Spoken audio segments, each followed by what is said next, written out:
বাবার লাশটা সামনে ফালাইয়া দুই ভাই বাবার টাকা পয়সা নিয়ে ভাগ বটোয়ারায় ঝগড়া শুরু করলো।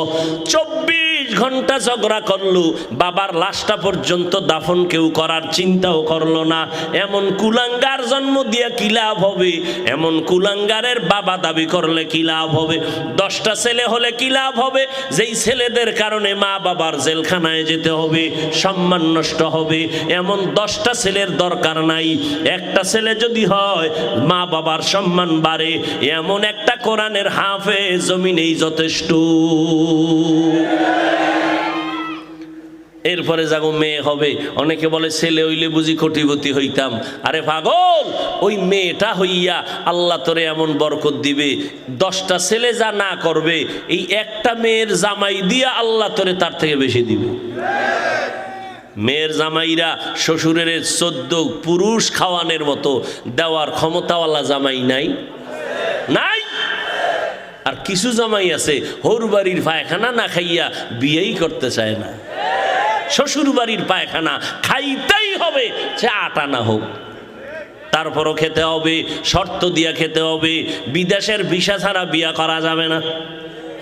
বলাতেই গজব আসেনি? এটার নাম দিছে যৌতুক। যৌতুক ইসলামেও হারাম, সরকারি আইনেও হারাম। যারা যৌতুক খায় এরা নারীদের দুশ্মন, এরা বড় ডাকাত, এরা বড় জালেম।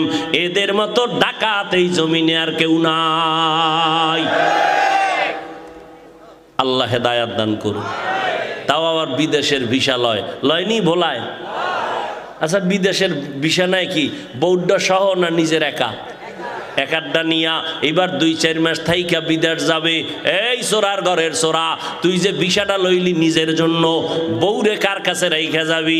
বুদ্ধিমান আবার জবাব দেয় আমার ছোট ভাই পাহারা দিবে। আছে না নাই? এই মিয়া সত্য কথা বলো। হ্যাঁ, কি বিচার করেন? এদিকে সব বৃদ্ধাশ্রমে ফাটাই দিবেন, ঠ্যাঙের গিরাটি সাইজ করে লাইবেন। ডাকাত কোথাকার।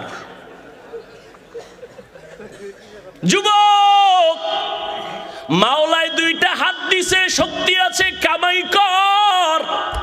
শরীরের মধ্যে জিদ কইরা বলবি নিজ হাতে কামাই কইরা নিজ পায়ে দাঁড়াবো।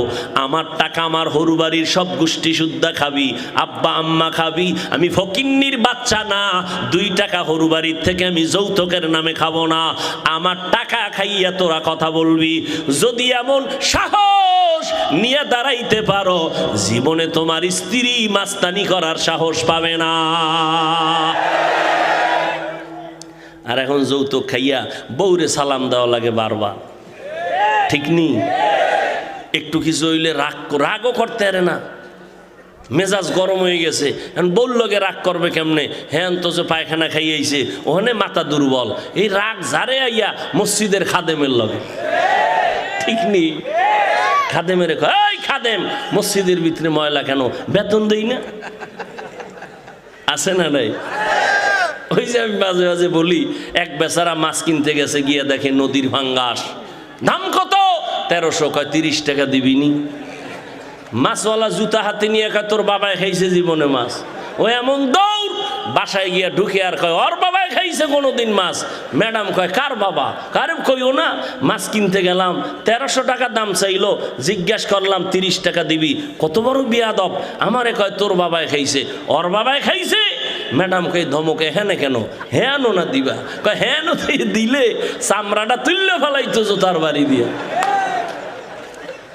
পরাজিত সৈনিক আছে না নাই? हकीकत से तू दुनिया बेखबर है, दुनिया की नुमाइश पर नजर है। नमी गुयम के आज दुनिया जुदा बाश, बहार कारे के बाशी बा खुदाबाश। এই যুবকেরা রাগ করলি? তোর যদি মান্নত কইরেই থাও যে না ও পায়খানা খামুই, তাহলে বিয়ার আগে হাতের কবজা কেটে ফেলবি, তুই পুরুষ নামের কলঙ্ক। তোর কবজা কেটে দেওয়া উচিত।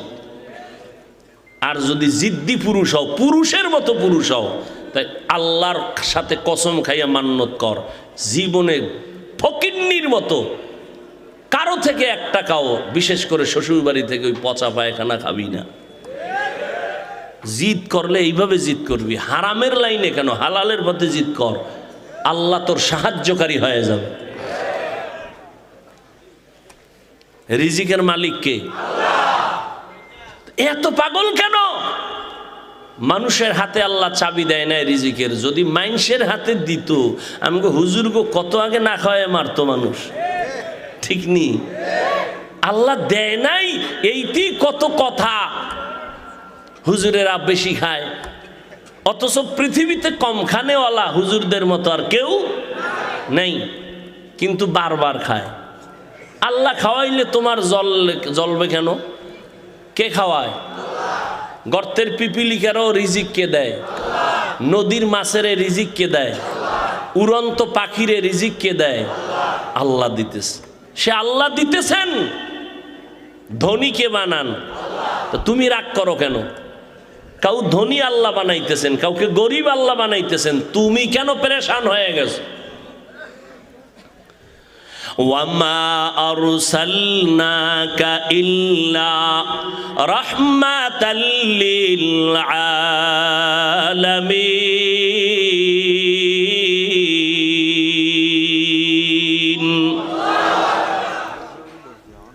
আরেকটু আগাবো না মোনাজাতটা দিয়েই দেব? হ্যাঁ, সবাই রাজি আছেন তো ইনশাআল্লাহ? থাকবেন? কারা কারা দেখি থাকবেন না? আল্লাহ সবাইকে কবুল করেন। থাকার জন্য না না থাকার জন্য? থাকবেন যারা, তারা হাত উঠান, আল্লাহ কবুল করেন। উঠবেন না তো কেউ? হা, আম্মাজানদের নিয়ে কিছু কথা বলি, মর্যাদার কথা আম্মাজানদের। এরে পর্দার আড়ালের আম্মাজানেরা, এত সম্মান আল্লাহ আপনাদের দান করেছেন, কিয়ামত পর্যন্ত যদি কেউ আলাদাভাবে নারীদের সম্মান বাড়াতে চায়, খোদার কসম নারীদের সম্মান বাড়ানোর কোনো পথ নাই। যত পথ আমার আল্লাহ বাড়ায় দিয়ে রাখছেন নবীর মাধ্যমে। এখন কেউ যদি চালাকি করে নারীদের সম্মান আলাদাভাবে দিতে চায়, খোদার কসম সম্মান হবে না, নারীরা হবে আরো অপমান। নারীদের সমান অধিকার না বেশি অধিকার? নারীদের অধিকার সমান না বেশি? বেশি। কে দিয়েছেন? সমান দাও কেন? আল্লাহ বানানোর সময় তো আলাদা বানাইছেন। নারীদেরকে আল্লাহ বেশি দিয়েছেন, কম দেন নাই কেন? আহা, মানুষ বানানোর ক্ষেত্রে নরম, নরম দিয়ে আল্লাহ বানাইছেন। ওয়া খুলিকাল ইনসানু যায়ীফা। গোটা দুনিয়ার মাখলুকতের মধ্যে মানুষ বড় দামি। কেন? মানুষ বড় নরম। আবার মানুষের মধ্যে পুরুষের তুলনায় নারীরা নরম, নারীদের মর্যাদা অনেক বেশি। ও আল্লাহর বান্দারা, নারীদের এত সম্মান আল্লাহ দান করেছেন। বিধবা নারীর সম্মান আমার নবী বিবাহের মাধ্যমে বাড়ায় দিলেন, কন্যাদের সম্মান নবী বাড়ায় দিলেন। একটু আগেও তো বলেছিলাম, যেই বাবা একটা কন্যা পেয়েছেন একটা জান্নাতের মালিক, দুইটা কন্যা পেয়েছেন দুইটা জান্নাতের মালিক। বাবায় খুশি, হুজুর আলহামদুলিল্লাহ একটা জান্নাতের মালিক হয়েছি। কেন? মাইয়া একটা পাইছি। তা মাইয়ারে কির মালিক বানাইছেন? গ্রামীণ ব্যাংকের মালিক বানাই দিছে। বাবায় জান্নাতের মালিক কন্যা পাওয়াতে, আর মাইয়ারে বানাইছে কিসের মালিক? গ্রামীণ ব্যাংকের মালিক না। না, ক্বালান নবিয়্যু সাল্লাল্লাহু আলাইহি ওয়া আলিহি ওয়া সাল্লাম, মান উলিদা লাহু ওয়ালাদুন ফাল ইউহসিন ইসমাহু ওয়া আদ্দাবা ফাইযা বালাগা ওয়া লাম ইউজাওবিজ ফাইন বালাগা ওয়ালাম ইউজাওবিজ ফাআসাবা ইসমান ফাইন্নামা ইসমুহু আলা আবি আও কামা ক্বালান নবিয়্যু আলাইহিস সালাতু ওয়াস সালাম। পয়গম্বর বলেন, এই আব্বা জানেরা, আম্মা জানেরা, সন্তান যদি ভালো চাও, একটা ভালো মা ঘরের মধ্যে আনো। ভালো যদি ফল খেতে চাও, ভালো গাছ লাগাও। ভালো সন্তান যদি চাও, ভালো মা ঘরের মধ্যে নিয়ে আসো। ভালো মা কই পাইবা? রমনা পার্কের গোড়ায়। হ্যাঁ, ভালো একটা মা ঘরের মধ্যে আনো। আনো, অন্তত পর্দা নিশি মহিলার সন্তান ঘরের মধ্যে আনো, কোরআন পড়নেওয়ালা আম্মা জান আনো। বলার সময় নাই, ধৈর্য কুলাচ্ছে না আপনাদের। আল্লাহর বান্দা দুই ভাই, এক ভাই ছোট এক ভাই বড়। ছোট ভাই টাইম হওয়া মাত্র বিবাহ করে ফেললেন, বড় ভাই বিয়া করে না। ছোট ভাই বিয়া কইরা সংসার শুরু করেছে। এই যুবকেরা ভালো করে শুন, ছোট ভাই বিয়া করে সংসার শুরু করলো, কে বিয়া করে নাই? বড় ভাই। একদিন ছোট ভাই ডেকে বলে, ভাইজান আপনি বিয়া করেন না কেন? সময় চলে গেল। বড় ভাই ডাক দিয়া কয়, ছোট ভাই লজ্জার কথা, মনের মতো মাইয়া পাই না, কেমনে বিয়া করব? ভাই মনে করলেন মনে হয় যেন সুন্দরী রূপসী একজন মেয়ে চায়, সম্ভ্রান্ত পরিবারের কন্যা চায়। ছোট ভাই খোঁজখবর নিয়া সম্ভ্রান্ত পরিবারের একটা সুন্দরী রূপসী মেয়ে রেডি করলেন। রেডি করিয়া বড় ভাই রে কয়, শুনো, অমুক এলাকার এক বাড়ি, নাম জানুনি জানি, তার একটা কন্যা এত সুন্দরী এত রূপসী, ডানা কাটা ভরি। কি ভরি? ডানা কাটা ভরি আনছে ঘরে। এই সবার ডানা কাটে, মায়ের ডানা, বাবার ডানা, শেষ পর্যন্ত স্বামীর ডানাও খাইতে লাইছে। ঠিক না? সব ঘরে ঘরে ঘরে ঘরে ভেজাল। এই ডানা কাটা ভরি আনছে, ডানাই কাটতেছে। এই কয় তোর বাপ ভালো না, মা ভালো না, আলাদা বাসা আলো। যখন বাপ মায়ে বিচার দেয়, চেয়ারম্যান সাহেব সইতে পারি না সন্তানের কষ্ট, এইবার কয় এলাকায় থাকা যাবে না, ঢাকা লও। ঢাকা যাইয়া স্বামীরে কয় কাজ করো, টাকা পয়সা কিছু কামাই করে এবার স্বামীর ডানাও কাইটা হিজরত করে। করে না? করে না? সব ভেজালের মূলে নবযুগের গজব কি? কি? মোবাইল। ও আল্লাহ, এই মোবাইলের গুনাহের থেকে আমাদের হেফাজত করিন। বাবাই খুব গুণগান গায়ে, কয় হুজুর চিনেননি আমারে? হ্যাঁ মোটামুটি দেখা হয়েছিল হুজুর, আলহামদুলিল্লাহ, আল্লাহ আমারে একটা বাচ্চা দিছে না, আমি একটা কুলের বলদ, কিন্তু বাচ্চা মোটামুটি ইঞ্জিনিয়ার ফেল। মোবাইলের সিফাগল্লির খবর সব আমার বাচ্চা জানে। খুব গুণগান গাইতেছে। এক মাস পরে দেখা, এবার বাচ্চা নিয়ে একা, হুজুর একটু তেল ভরা একটু পানি ভরা দেন। বিষয় কি? সন্তান আব্বাও ডাকে না, আম্মু ডাকে না। বয়স কত? 5 বছরের নিকট। আম্মু ডাকে না কেন, আব্বু ডাকে না কেন? মোবাইল দিয়ে দিয়ে সন্তানটারে বোবা বানাইছো। তেল ভরা কেন? জুতা ভরা দিলেও কাজ হবে না।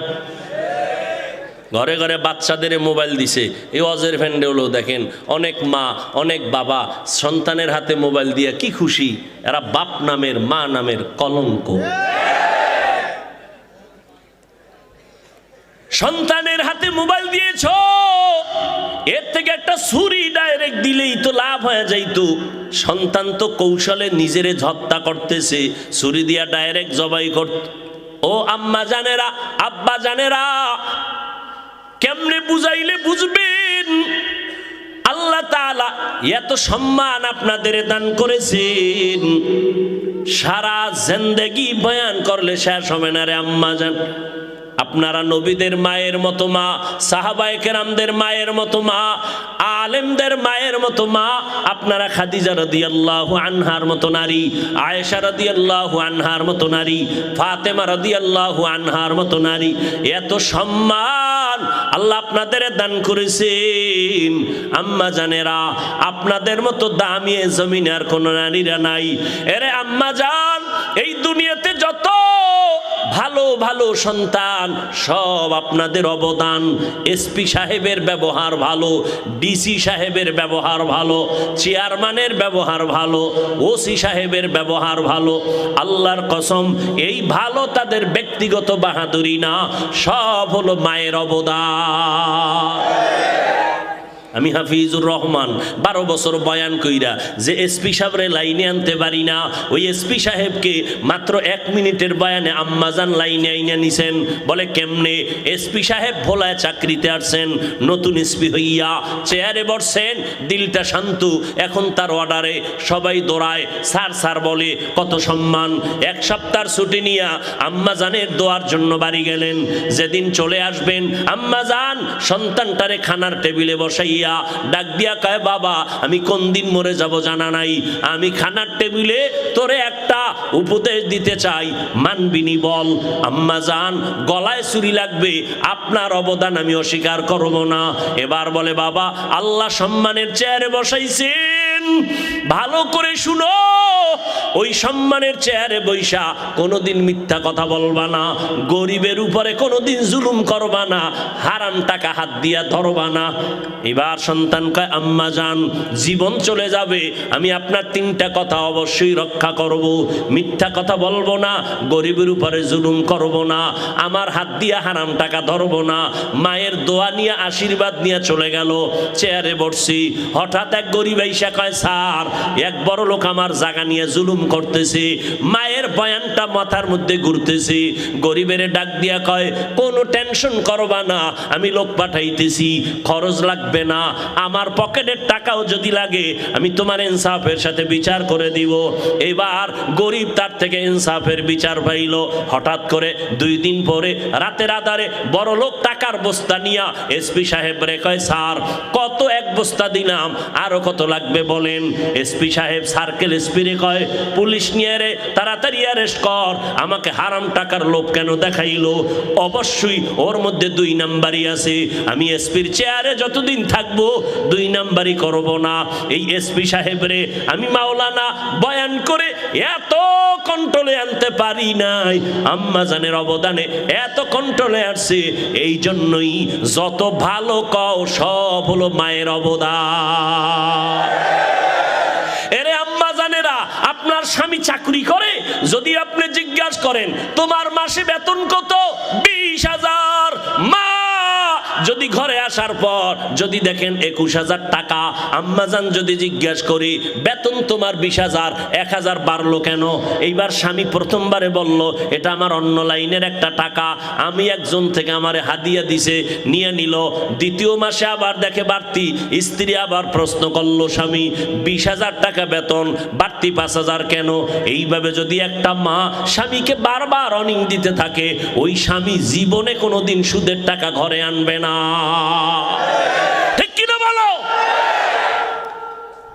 স্কুলে যায় সন্তান, সকাল 8টায় গেল, বিকাল 4টায় চলে আসবে। 4টার সময় সন্তান আসে নাই, 1 ঘন্টা দেরি হয়েছে। আম্মাজান কানের গড়ায় হাত দিয়া বাচ্চাটারে যদি জিগায় 4টার সময় ঘরে আসবি, 2 ঘন্টা দেরি হলো কেন? একদিন কাল দইরা জিগাইব, পরের দিন যদি আবার দেরি হয় আবার 2টা থাপ্পড় লাগায় দিবে। আম্মাজান যদি এতটুকু সতর্ক হইয়া সন্তানকে লালন করে, কোন সন্তান আর কোনোদিন নারীদের সাথে অবৈধভাবে সময় দিতে পারবে না। আম্মাজানের এত অবদান, ওই মায়ের অবদানে সন্তান টাইট হয়ে যাবে। দ্বিতীয় মা তো নামাজ পড়ে পড়ে আল্লাহর আদালতে দোয়া করবেন, ও আল্লাহর বান্দারা। বলতেছিলাম একটা ঘটনা মনে আসেনি?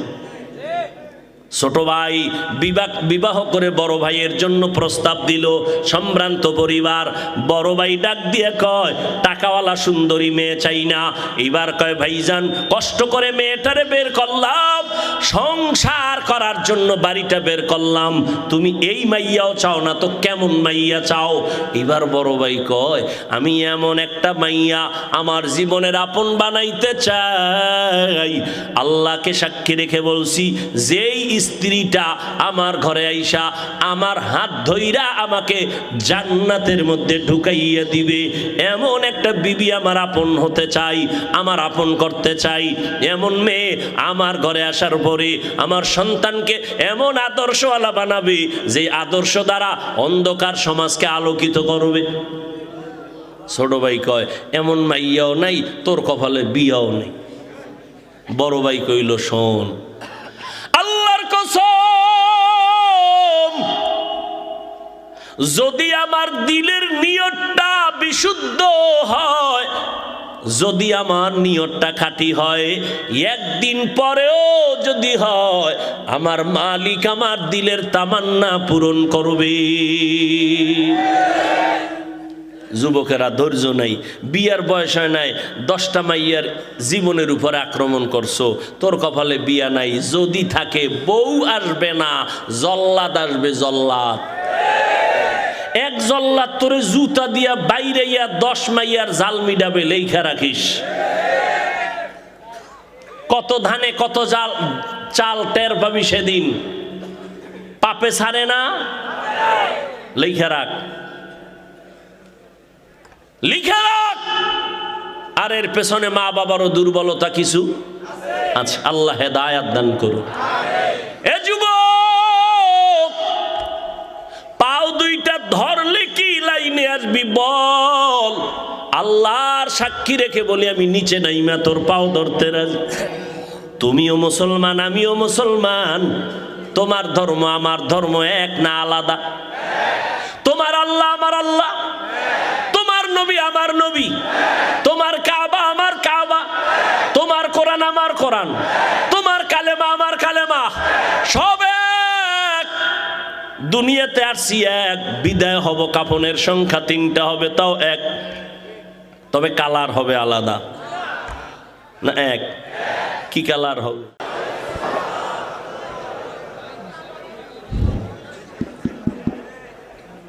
এই সাউন্ড, মনিটরের সাউন্ড বাড়া।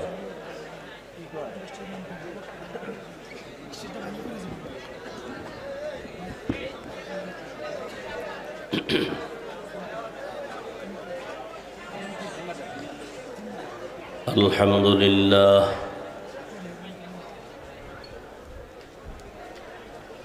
الحمد لله الذي جعل الشمس والقمر بحسبان والنجم والشجر يسجدان وفضل زمانا على زمان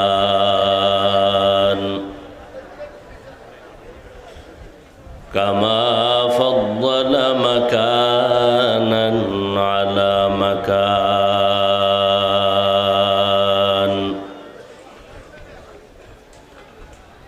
وإنسانا على إنسان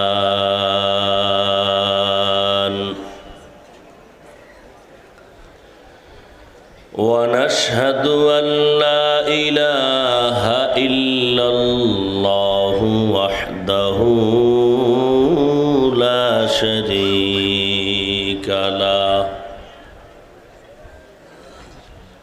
لا ضد له ولا ند له ولا مثل له ونشهد أن سيدنا وسندنا وحبيبنا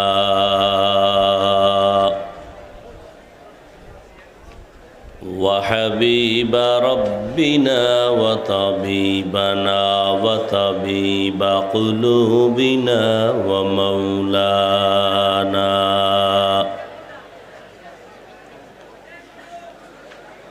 ومولانا محمدا عبده ورسوله أرسله بالحق بشيرا ونذيرا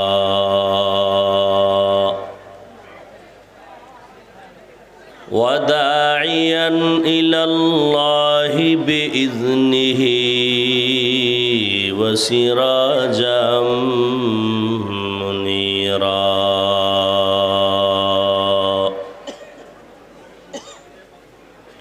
اللهم صل على محمد النبي الأمي وعلى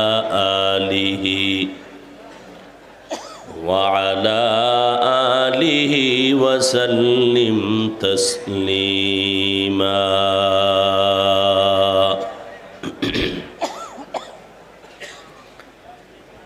وبعد فأعوذ بالله من الشيطان الرجيم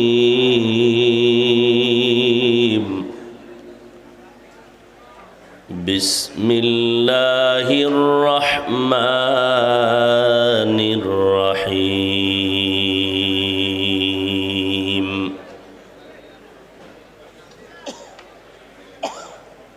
ওয়ামা আরসালনাকা ইল্লা রাহমাতাল লিল আলামিন।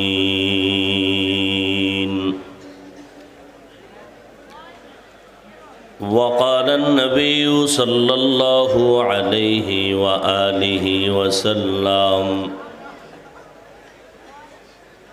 كل أمتي يدخلون الجنة إلا من أبى قيل من أبى قال من أطاعني دخل الجنة ومن عصاني فقد أبى أو كما قال النبي عليه الصلاة والسلام.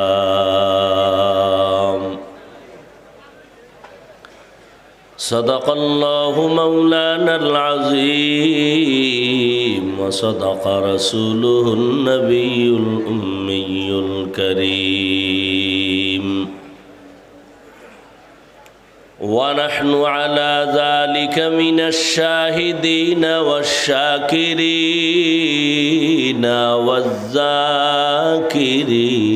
والذاكرين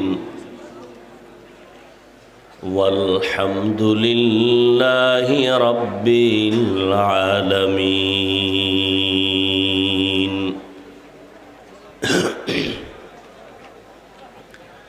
سبحانك لا علم لنا إلا ما علمتنا إنك أنت العليم الحكيم. رب اشرح لي صدري ويسر لي أمري واحلل عقدة من لساني واحلل عقدة من لساني يفقه قولي. মনিটর সাউন্ড বাড়ে না? तकबीर में कलमा में नमाजों में अज़ा में तकबीर में कलमा में नमाजों में अज़ा में है नाम इलाही से मिला नाम मुहम्मद है नाम इलाही से मिला नाम मुहम्मद. फरमाते हैं आदम को मुझे खुल्द तरी में फरमाते हैं आदम को मुझे खुल्द तरी में लिखा हुआ तू बापे मिला नाम मुहम्मद. আম্মা জানকে বিবাহ করলেন নবী। চাচা আবু তালিব বলে, রে ভাতিজা, তোমার টাকা নাই, ঘর নাই, চিন্তা করবা না, খাদিজার প্রস্তাবে আলহামদুলিল্লাহ বলো, টাকা আমি দিব, মহারানার টাকাও দিব, অনুষ্ঠান যা লাগবে তাও খরচ আমি দিব, এমনকি খাদিজার সাথে তোমার প্রথম বিবাহের খুতবা আমি আবু তালিব পড়ব। এইবার বিয়া হয়ে গেল। আম্মা জান খাদিজা রাদিয়াল্লাহু আনহা গোটা দুনিয়াতে নবী বিধবা নারীকে বিয়া কইরা জগতের সব নারীরে জানায় দিলেন, এই আরবের জাহেলেরা, তোরা বিধবা নারীদেরকে তোরা অপছন্দ করো, আমি বিশ্ব নবী 25 বছর বয়সে 40 বছরের বিধবা নারী খাদিজাকে বিয়া করে দেখাইলাম, ইসলাম সারা নারীর সম্মান দিতে কেউ পারে না। বড় বড় পণ্ডিত ভাই রইছে, এই কই যান আপনারা? দেখছেননি কারবার, কারো জ্যৈষ্ঠ মাস, কারো সর্বনাশ। হ্যাঁ, মদিনার নবী বললেন, আমি ইসলামের মাধ্যমে নারীদের সম্মান বাড়ায় দিলাম। এই খাদিজা রাদিয়াল্লাহু আনহার গর্বে আল্লাহ তাআলা আমার নবীকে 4টা কন্যা দান করলেন। কয়টা কন্যা? ছেলে এসেছে, ছেলে বেঁচে নাই। নবী গর্ব করে বলেন, ও দুনিয়ার পুরুষেরা, ও দুনিয়ার পুরুষেরা শুনো, আমি বিশ্ব নবী, আমার একটা ছেলেও নাই, আমি 4 কন্যার বাবা। কয় কন্যার বাবা? কন্যা হওয়া লাভ না ক্ষতি? এই কপাল পরা যারা ছেলে চায়, মেয়ে হইলে কষ্ট পায়, লেখা রাখো, ওই ছেলে 10টা হলে কি লাভ হবে? কয়েক মাস